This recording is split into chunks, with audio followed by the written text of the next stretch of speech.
Said to him, yes, ya Amir al-Mu'mineen, what can I say? Says Abu Ja'far al-Mansur, al-Abbas, of the Fatimid Dynasty, the Ismaili madhab, Hussein and so on and so forth. That is why we appreciate him so much. Our only crime is that we are silent. He said, I counted them. Ibn Qahtaba says this. أعوذ بالله من الشيطان الرجيم بسم الله الرحمن الرحيم. The lady Fatima is praised by the Almighty Allah subhanahu wa ta'ala within the last divine revelation in numerous occasions. Many verses within the Holy Quran praise the lady Fatima. The last messenger of Allah subhanahu wa ta'ala has praised Fatima to Zahra in many occasions, many hadiths and traditions. By Rasulullah sallallahu alayhi wa alihi wa sallam praise Lady Fatima. Al-Batul, Al-Mardiyah, Al-Tahira, Al-Zakiyah, Al-Siddiqah, Ummu Abiha. Those were the tokens of honor given to her by the last messenger of God. Lady Fatima is revered as an exemplary figure by all Muslims since the inception of the religion of Islam. She is revered for her piety, righteousness, humility, her prayerful character. Fatima to Zahra has been an example, a source of motivation and inspiration for all Muslims alike, men, women, young, old, regardless of their madhab and their background. Fatima to Zahra holds an extremely important position in the hearts of the Muslim community. However, as we gather in such nights, as we gather to commemorate the martyrdom of Fatima to Zahra, the only child that outlived the Messenger of God, it is not enough for us, brothers and sisters, to sit and to mention the same repetitive stories. Just to say we've had a majlis for Fatima. If we attend the majlis of Fatima to Zahra, we ought to leave as changed individuals. Changed spiritually. Our entire existence must be affected by the majalis of Fatima to Zahra. And more importantly, we must gain knowledge. We must bring change to ourselves, our families, and our communities.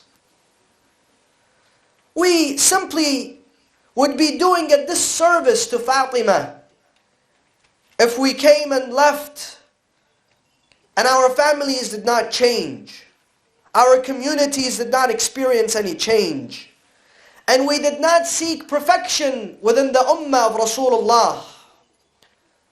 The legacy of Fatima must inspire every one of us to align ourselves with the teachings of Fatima to Zahra, to seek knowledge when it comes to everything relevant to Fatima, Sayyidatun Nisa. The majalis of Fatima must inspire men and women alike to become scholars, to seek knowledge, to gain piety like the piety of Fatima, to have righteousness like the righteousness of Fatima, to be generous like the generosity of Fatima, to be humane individuals like the humanity that Fatima to Zahra had within her life. But more importantly, brothers and sisters, we would be doing a disservice to the attendees. And I consider this an insult to the intelligence of the attendees. If they attend a majlis in the name of Fatima and they leave, and they allocate 3, 4, 5 hours of their time to attend a majlis in the name of Fatima to Zahra, and they would leave without gaining knowledge, without being able to be informed of new material surrounding the name of Fatima. One thing that we must make sure navigates our majalis, becomes a principle within our institutions, is respecting the time of the attendees, respecting their intelligence, making sure that their minds are stimulated every time they attend a majlis. And that is why I have chosen to speak of this topic tonight. A topic that I believe has been ignored from the pulpit. It's been ignored from the minbar.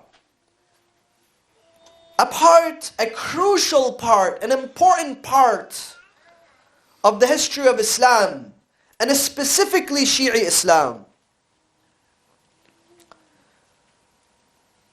Unfortunately, brothers and sisters, we, from the minbar, examine history very well, from the inception of Islam until the martyrdom of Imam al-Hussein. So we are fully aware of what had happened in the time of Rasulullah, after Rasulullah, up until the martyrdom of Imam al-Hussein, and sometimes until the Imam Ali ibn al-Hussein Zainul Abidin.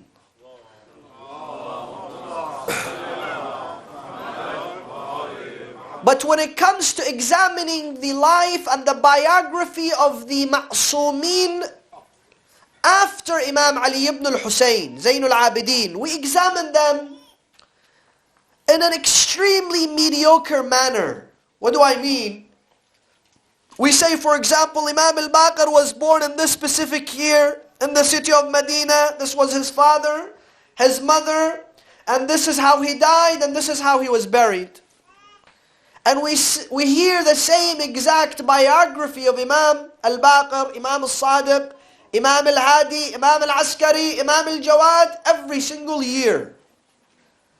The only way we would end up appreciating the biography of the Ma'soomeen and their history is when we examine the political situation in which they lived. So it's not enough for me to know which year he was born and in which year he passed away or he was a martyr. It is important for me to know who were the khulafa of his time. It is important for us to know how far Islam had stretched during the imamah of this specific imam. What were the political challenges that the followers of Ahlul Bayt were facing? What were the political challenges that the Imam of Ahlul Bayt was facing? What were the social issues and the time of that specific Ma'soom? Who were the main scholars outside the madhab of Ahlul Bayt during the lifespan of that specific Ma'soom? When we examine the life and the biography of that Ma'soom in this specific manner, and the legacy of that specific Ma'soom and that specific Imam, believe me, we will not appreciate them any less than Imam al-Hussein.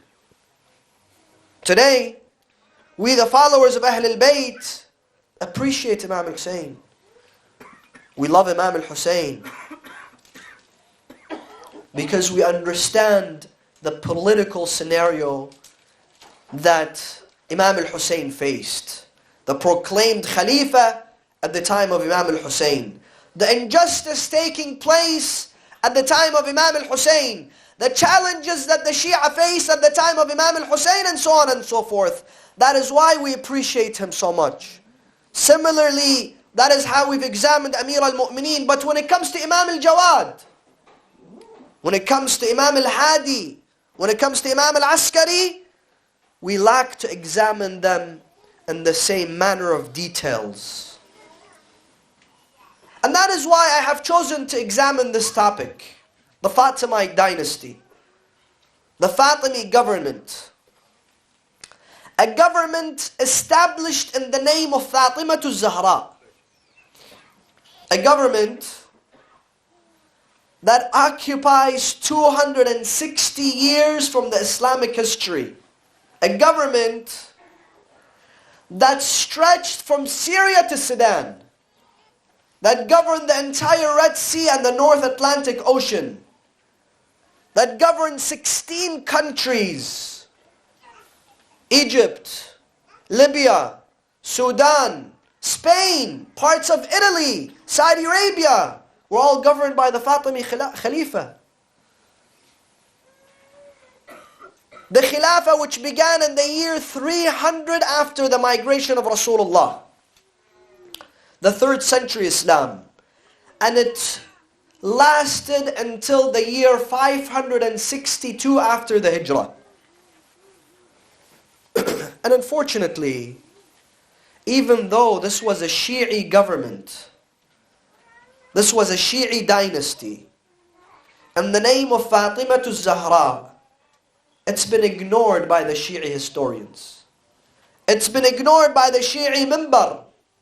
It's been ignored by the speakers and the scholars who take the pulpit.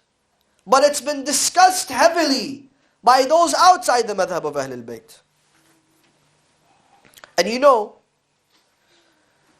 historians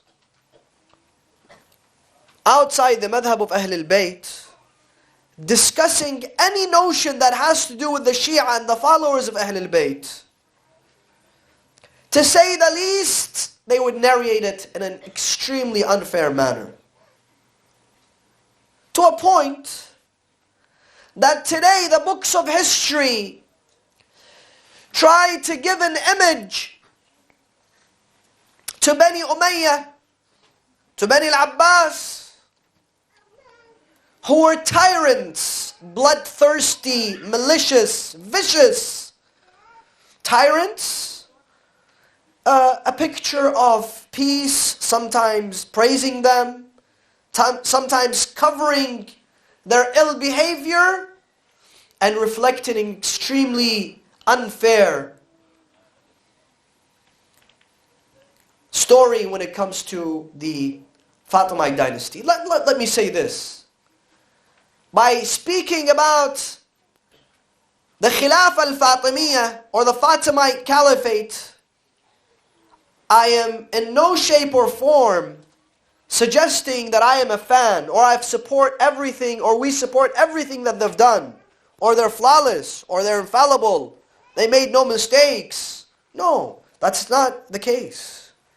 I've chosen to speak of this topic for the following reasons. Number one, it's 260 years from Islamic history that we're unaware of. Number two, it's a governance established in the name of Fatimah Zahra. And we as the followers of Fatimah must be able to gain knowledge and perspective when it comes to everything relating to Fatimah Zahra. Number three, historians and those who speak of the Fatimid Khilafah have been extremely unfair to them. And we are here to give a different perspective. Try to give an unbiased perspective. That is why we will examine it in the following manner. Number one, a quick glance at the caliphates prior to the Fatimid Khilafah. Number two, who was Ismail, and why was the main madhab, the official madhab of the Fatimid dynasty, the Ismaili madhab? Number three, the establishment of Cairo, the University of Al-Azhar, the Seminary of Al-Azhar, and the Al-Azhar Mosque. Number four, the unwitnessed amount of freedom, pluralism, freedom of speech and practice given in the time of the Fatimid Dynasty. And last but not least, the method placed by the Fatimids to propagate the madhab of Ahlul Bayt. After your loud salawat ala Muhammadin wa ali Muhammad.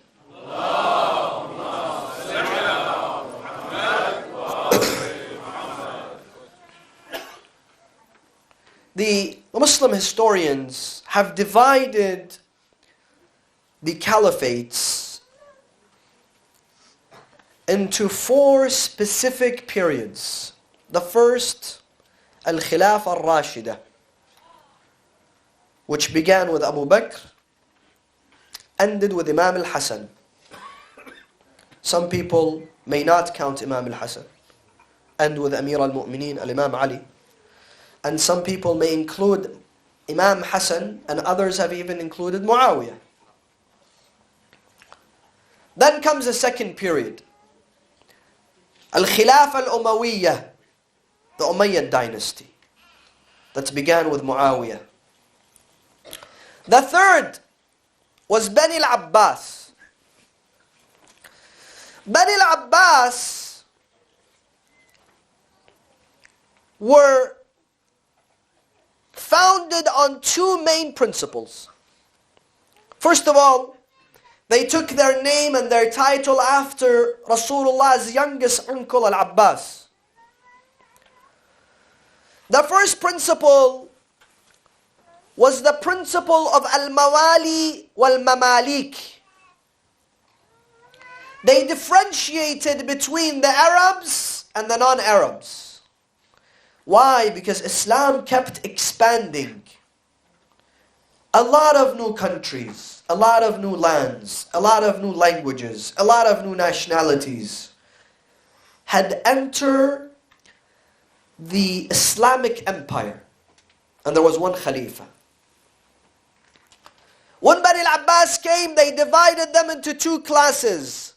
There were the elite Muslims, the Arab Muslims, the Muslims who lived in Hijaz, the Muslims who lived in the Arabian Peninsula, and then the Mamalik, those who entered by war, those who entered by force, those who their lands were invaded, and then they had to enter the religion of Islam, specifically in the time of Bani Umayyah.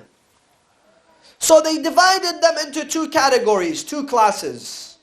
And of course, they gave the utmost respect to the Arabs, and they mistreated the non-Arabs. And number 2, they had their main slogan, Ar-Ridha min Ali Muhammad, meaning that we're back to give the rights of Al-Muhammad back to them. We are here to honor Al-Muhammad. Al-Muhammad saw injustice in the time of Bani Umayyah. The rights were taken away from them. And we are here to honor them, to please them, to seek their ridha, their satisfaction, and to choose a Khalifa from the Ahlul Bayt. And they named themselves after the uncle of Rasulullah, Abbas. However, read the history of Ibn al-Athir, 7 volumes, history of Ibn al-Athir, Tarikh al-Mas'udi, those famous historians. They tell you that the dhulm of Bani Abbas, the injustice of Bani al-Abbas, the intolerance of Bani al-Abbas towards the followers of Ahlul Bayt and the Imams of Ahlul Bayt exceeded Bani Umayyah by thousands of folds. They were the most bloodthirsty, vicious enemies of the Imams of Ahlul Bayt and the followers of Ahlul Bayt. History, Ibn Athir, he says Abu Ja'far al-Mansur al-Abbasi gave a direct order that if you find any Sayyid, anyone who's a descendant of Amir al-Mu'mineen, Imam Ali, Fatima, Then you take them. Number one, you imprison them. And you do not let them to see the daylight. Number two, sometimes they would strip them away from their clothes and parade them within the cities to humiliate them. The children of Rasulullah. It was known that the Arabs, they would lash the prisoners, but they would never hit them in the face, because that's a form of dishonoring them. Abu Ja'far al-Mansur would order them to lash them on their face 150 times, and then parade them in the city. Al-Mahdi al-Abbasi killed 5,000 of the progeny of Ahl al-Bayt. 5,000 Sayyids. As-Saffah al-Abbasi killed 500,000 followers of Ahl al-Bayt. Those are huge numbers. Harun, who's known as Harun al-Rashid, Harun al-Abbasi, had a minister by the name of Ibn Qahtaba. One time he called Ibn Qahtaba as he was drunk in the middle of the night. They knocked at the door of Ibn Qahtaba. They said, Ajib al-Amir. So he went, he stood in front of Harun. He said to him, yes, ya Amir al-Mu'mineen, what can I do? He says, Ibn Qahtaba, what do you have to offer for us? What do you have to offer to the Khalifa? So he says to him, I would offer anything you ask. I offer myself. I offer my wealth. He says, I don't need yourself, because I have many soldiers, many people who are willing to sacrifice themselves to me. And I don't need your wealth. I am wealthier than you. Go home. As soon as he reached home, Harun said, send him again. Bring him again. They went and they brought Ibn Qahtaba. Ibn Qahtaba, what do you have to offer to us? He says, I can offer the woman in my home to the Khalifa. He says to him, I don't need any woman from your household. I have many. Go home. As soon as he reached home, the Khalifa again sends him. Ajib al-Amir, he comes back. He says, Ya Ibn Qahtaba, what do you have to offer to the Khalifa? It seems you're slow, you're not understanding what I'm asking from you. So he says, Ya Khalifa, I offer you my akhirah. I offer you my religion. I sell you my akhirah. He says to him, I will purchase it from you. Let's make a deal. He says to him, can I go home now? He says, no. We've just made a deal. You're going to go home? No, of course not. You go with this person to a specific prison. So he went with him to the prison. They opened a room full of young boys under the age 15. He said, I counted them. Ibn Qahtaba says this story. He says, I counted them. They were 20. He said to me, what should I do with them? So you take the sword and behead every one of them. He says, but why? What is their crime? He says, it's none of your business. You've already sold your akhirah. What difference does it make to you? He said, I drew the sword and I beheaded every one of them. I wanted to leave. He took me to another room. Middle-aged men in their 30s and 40s and 50s. I counted them. There were 20 of them. I beheaded every single one of them. I wanted to leave. He told me there is one more room. I opened them. They were elderly men, white beards, in their 60s and 70s and 80s. He says, but they're already going to die. He says, no. You've made a deal with the Khalifa. He said, I beheaded every one of them. He said, the last person, when I drew the sword in his face, he said to me, hold on, Ibn Qahtaba. Do you know who we are? And why you're killing us? He says, no. I am executing the command of the Khalifa. He says, what will you answer our grandfather Rasulullah on the Day of Judgment? Our only crime is that we are Sadat and we are the children of Rasulullah. He says, my hands started shaking. I beheaded him. And I went back home. And Ibn Qahtab in his history, it's written that he suffered from an emotional breakdown after that. But this was Bani al-Abbas. The dhulm of Bani al-Abbas exceeded its limits so much that people were looking to escape from their injustice, and that's why they came towards the Fatimi Khilafah. The Fatimi Khilafah began in the northern African continent. And they had a capital city by the name of Al-Mahdiyah. Years within their Khilafah, they made their way towards Egypt. Once they took control of Egypt, Jawad al-Saqali, the head of the armed forces, began to build a city by the name of Al-Qahira, Cairo. Today, Qahira. And the millions of people who visit Qahira, Cairo, are indebted to the Fatimid Dynasty. He built the city.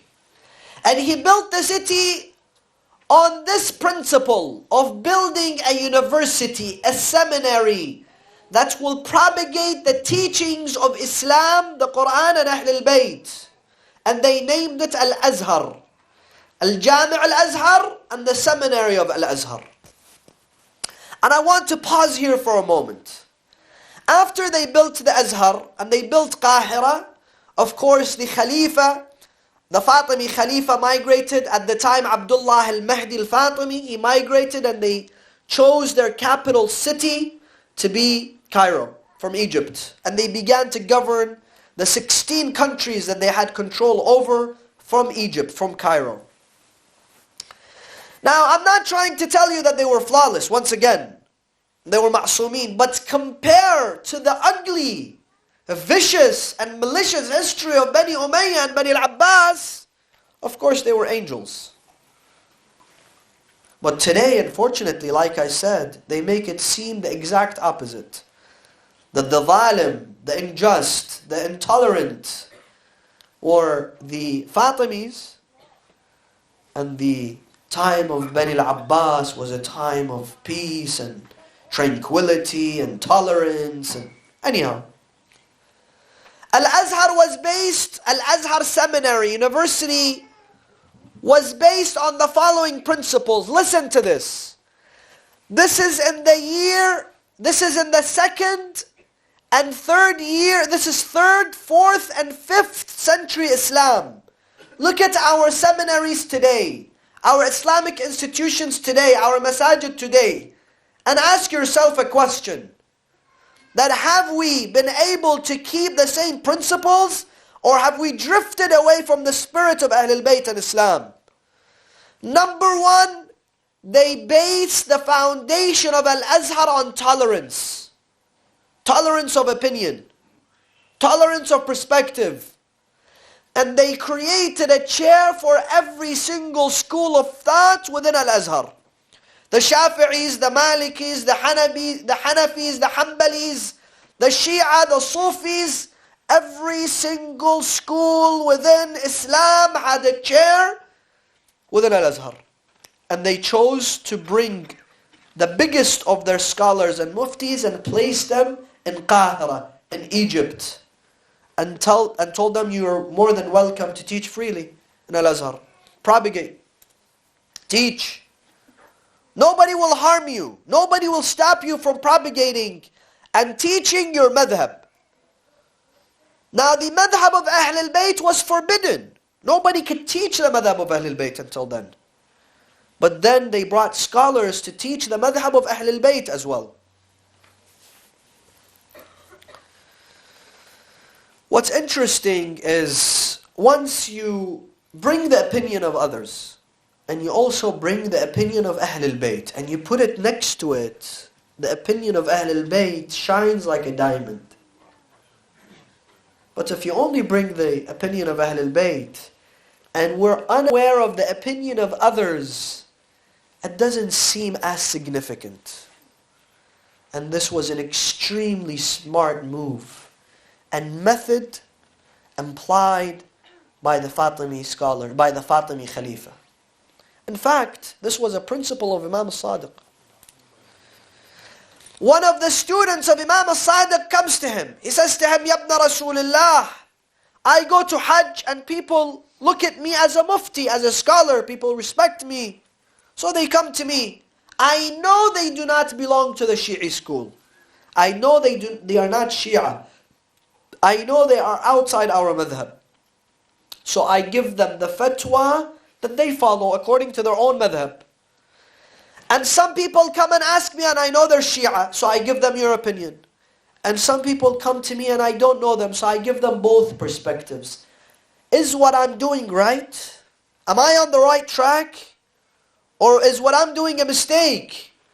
Imam al-Sadiq tells him, Ahsant, if'al hakadha. This is what we...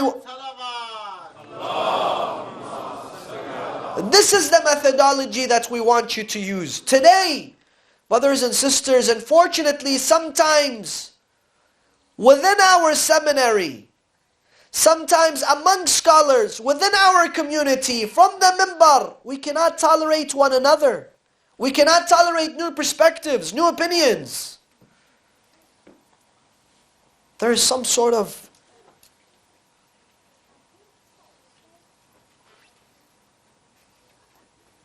intolerance, almost terrorizing the opinion of others, putting them down, belittling them. Of course, we don't agree. We don't have to agree.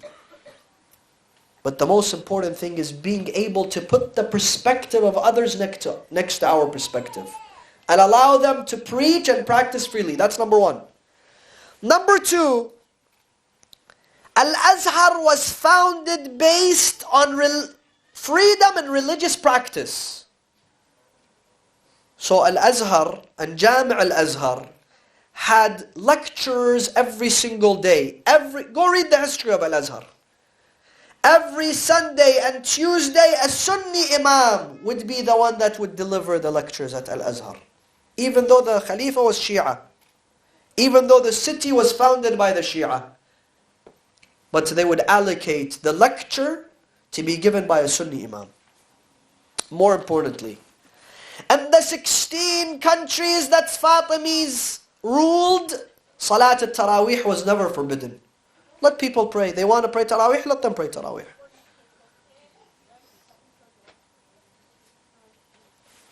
Now, let us compare history for a moment. Bani al-Abbas, just because you're a Sayyid, they behead you. Just because you're a Sayyid, Bani Umayyah amputates the limbs, the head, the hands, the legs, and the body parts of those who are the progeny of Rasulullah. It's because the principles are different, brothers and sisters. It's because those guys, they took their teachings and principles from Imam Ali, from Imam Hassan, Imam Hussein, Imam Ali ibn al-Hussein, Imam Ja'far al-Sadiq. How can they indulge in injustice in that type of manner? By killing, burning, amputating the limbs of the enemies or those who disagree with them? Never. So they gave them the freedom to practice, even pray Salat al-Taraweeh. Now a question arises, why was it that the madhab of the Fatimis was the Ismaili madhab? Who was Ismail? Ismail ibn Ja'far al-Mubarak. Ismail, the son of Imam al-Sadiq, his nickname was al-Mubarak. He died when he was 34 or 35 years old, the eldest son to Imam al-Sadiq. the beloved son of Imam al-Sadiq. Imam al-Sadiq loved him, respected him, and he was the representative of Imam al-Sadiq. Allah chose to take him in during the life of Imam al-Sadiq. History tells us that a lot of people surrounded Ismail. He had companions. He had people that would look up to him, surround him. And some of them truly loved him because they saw the unlimited love that Imam al-Sadiq had for Ismail. And when Ismail died, Imam al-Sadiq was extremely saddened. He cried for him.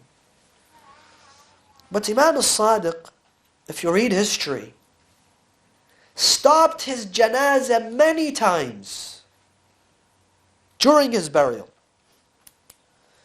And he called his companions, his disciples, those who loved him, his friends, one by one sometimes, telling him, Fulan, come and see the face of Ismail. Ismail has died. People interpreted that in that time, that look how sad Imam al-Sadiq is. It's as if he hasn't even believed the fact that his son Ismail has died. But Imam al-Sadiq had a different plan. He wants to tell them Ismail is dead. He's gone. We're about to bury him. As soon as he buried him, some people said Ismail is the hidden Imam and he will return. He's the Qa'im. Ismail had 3 sons, Ahmad, Muhammad and Ali. Muhammad was a politically active individual. And he was known as Muhammad al-Maktoum, the secretive Muhammad, or in secret. He began to establish a political cult. And it was known as the Ismaili political movement. Now if you read within the history of Shi'ism, you find another cult known as the Kaysanis. Who were the Kaysanis? The Kaysanis were the ones that were politically motivated by Muhammad ibn al-Hanafiyyah, the brother of Imam al-Hussein, the brother of Imam al-Hassan, the brother of Imam al-Hussein who outlived him, Muhammad ibn al-Hanafiyyah. After the martyrdom of Imam al-Hussein, Muhammad ibn al-Hanafiyyah became politically active. And he started a political movement. He never called for his imamah. He never claimed to be an imam. Similarly, Ismail never claimed to be an imam. It was a political movement endorsed by Muhammad al-Maktoum, the son of Ismail, that later on developed into a madhab. So, was it their religious madhab, the Fatimids' religious madhab or political madhab? That's another discussion. The Fatimids, when they began their governance, and then when they established the Khilafah from Qahira, what was very interesting about them is they didn't end up choosing the Shia. If you're a Shia, if you're an Ismaili, then we'll put you in the governing body. We'll make you a governor. We'll make you a minister. We'll give you authority. No. They looked for people with capabilities. That is why they had judges who were Sunni. They had judges and ministers and governors who were outside the madhab of Ahlul Bayt. Listen to this. They had ministers who were Christian. For a while, one of their most famous defense minister was Christian. They had Jewish ministers. One of their most famous treasurers was a Jewish man. So they looked for people's capabilities. A man that can get the job done. Let's ask ourselves for a moment. Let's not go far away. Within our own communities, do we look for people with capabilities? Or we look for family members, friends, people who speak the same language, have the same nationality, eat the same food, that agree with me on everything so I don't have to go through the trouble of explaining things to them and disagreeing with them. We don't look for people with the best of capabilities. We look for friends. That's within our communities. And this is why we have been stuck in the same place for so many years. And I tell you, brothers, the younger brothers, this is not the teachings of Islam and the Quran and Ahlul Bayt. Do not base your communities on nationalism, on a race, on a language, on gender. Make sure you find the right man for the job, the right individual for the job, and you trust them, and you allow them to take the leadership. This is in our own communities. This is 3rd century Islam, a government based on capabilities. Today, after 1,400 years from the inception of Islam, look at a country like Iraq. Is it a country based on capabilities of individuals? No. One party comes and rules, and you have to be part of that party, you have to have an agreement, you have to have completely aligned. Similarly, when it comes to any other Muslim country, mashallah, it gets worse, it doesn't get better. Today, look at the cradle of Islam, the kingdom of Saudi Arabia. One man comes to power, he imprisons everyone, including his own family members. Yallah. Give up your assets, give up your money. It's like people are sheeps. They treat them like slaves. There is no respect for human life. And how is it that minds will flourish in such an environment? How is it that people would be then able to express themselves freely? If you say a word and it's seen as a threat or a disagreement, then you never see the light of the day. This is Islam. We cannot change, unfortunately, the Middle East. And we cannot change the mindset, and we cannot change the political system unless, a miracle happens. But you can change your own community, your own life, your own family.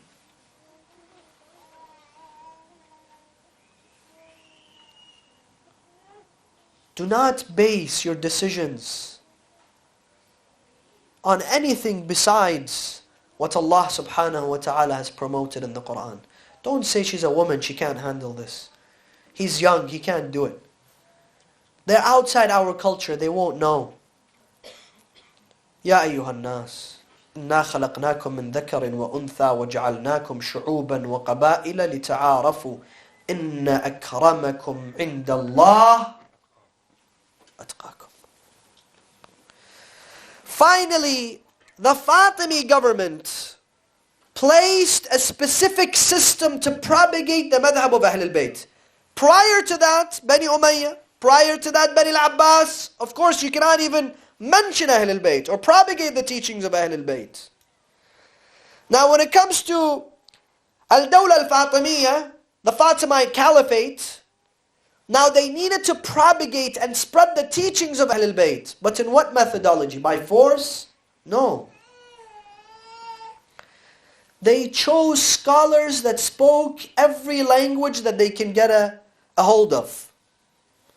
And they invited them on their own expense, with honor and respect, to come to Al-Azhar, to study, to teach, to learn.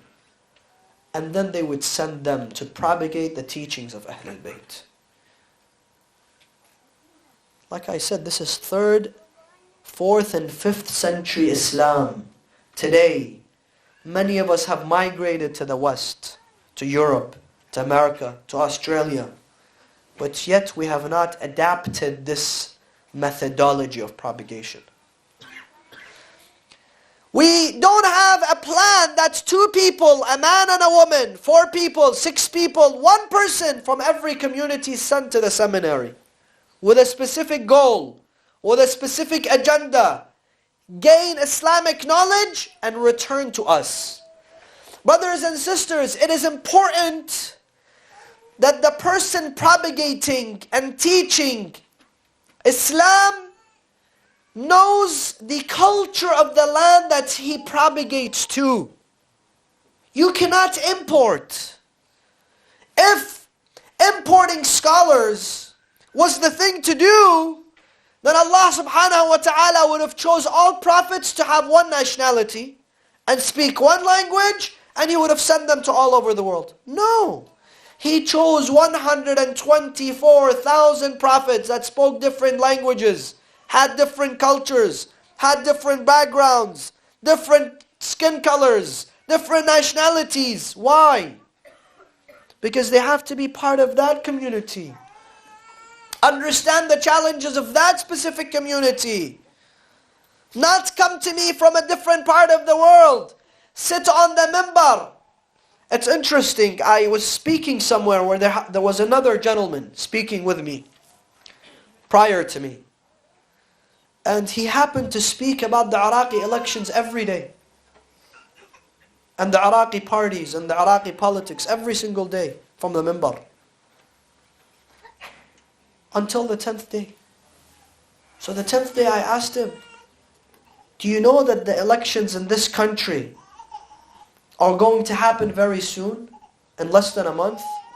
Not once you mentioned the elections in this country where people live, people study, people pay taxes, people go to school, and they'll probably end up dying and be buried in this country. You never mentioned the elections here. You keep talking about the elections in a different country to them for 10 days. That's called a waste of time. That's called a waste of our resources. Allah subhanahu wa ta'ala says, بَعَثَ فِيهِمْ رَسُولًا مِّنْهُمْ. Amongst them. Today, in the West, we have many imams. Thousands. But half of them, they don't speak the English language. So half of them are useless, basically. Or their ability is very limited. And some of them speak English, but we don't understand it. And the other half, they speak English, we understand, but their mindset, physically they live here, but mentally they live elsewhere. Mentally they live back home. And until when we're going to continue with this method? You have to take things in your own hand. Choose the brightest, the most pious, the most capable of your youth, and turn them into scholars. You will benefit. Your children will benefit. The future of Islam will benefit. Don't say that he's, very bright, let him become a physician. You know what happens when the bright ones don't go to the Hawza? The level of knowledge that you then will gain and your children will then gain will also be very mediocre.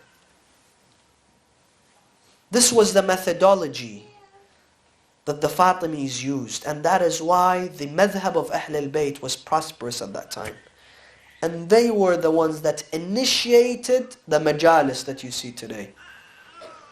In Egypt, until today, if you go, you see that they give food in the streets, they have celebrations, they have nasheeds. This was all part of the culture and the rituals that the Fatimids began.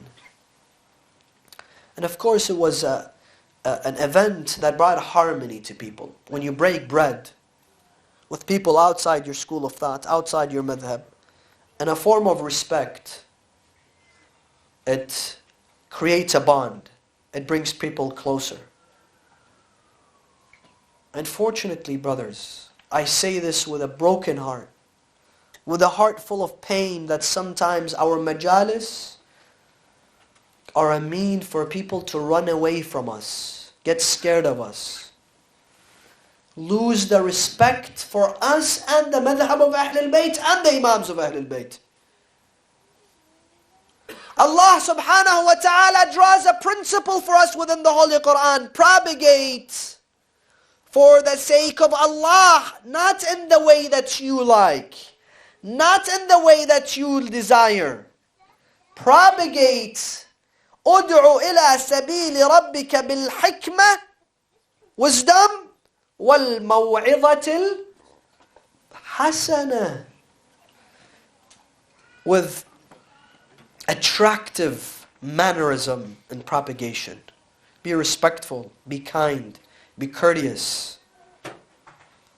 If a majlis is propagating the Quran and not taking into consideration the principles of the Quran, that's not a majlis that's going to be aligned with the teachings of the Quran. If a majlis is propagating the teachings of Ahlul Bayt but going against the methodology of Ahlul Bayt, that's not a majlis aligned with the teachings of Ahlul Bayt.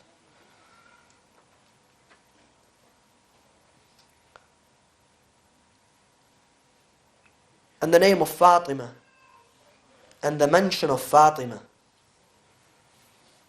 believe me, brothers and sisters, rejuvenates the hearts of all Muslims alike. Because she's a figure loved and revered by all Muslims. Wassalamu alaikum wa rahmatullah.